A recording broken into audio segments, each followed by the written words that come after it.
Throughout history, we have often overlooked the small yet significant things in life. For instance, in 1665, Robert Hooke discovered cells by examining a thin slice of cork under a microscope, which revolutionized biology. Similarly, consider the story of the seemingly insignificant apple that led Sir Isaac Newton to formulate the laws of gravity. These instances remind us that even the tiniest observations can lead to profound realizations, which is exactly what the poem we are discussing today is about. Hi everyone, this is Roni Datta from onlinefinotes.com. Before we begin the discussion, if you are looking for questions and answers related to this poem, check out the description or visit our website onlinefinotes.com, where we provide solutions for different subjects of different classes across different boards in India. With that being said, let's jump into the poem. Robert Frost's poem, A Considerable Speck, starts with the poet noticing a tiny speck or dirt on a white sheet of paper where he had been writing. Normally, he would not have seen it, but the white paper made it stand out. He was about to stop it with a drop of ink when he realized it was not just dust, but a living mite. This discovery made him pause and think. The mite seemed to have its own thoughts and actions. It moved carefully as if it was aware of the pen and then quickly ran across the paper.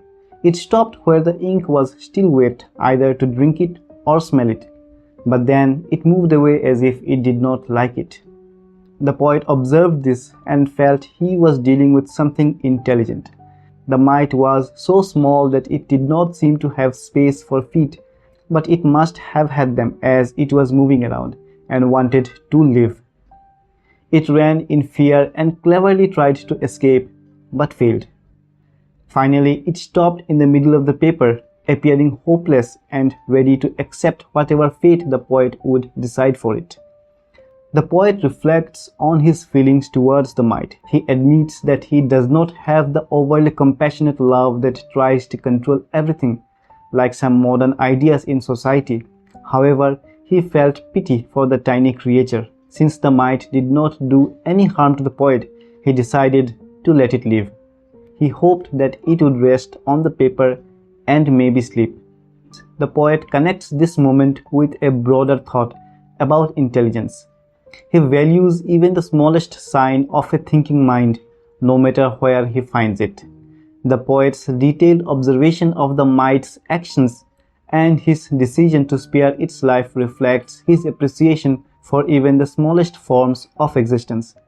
The poem conveys a sense of wonder and respect for all living things, no matter how tiny they may be.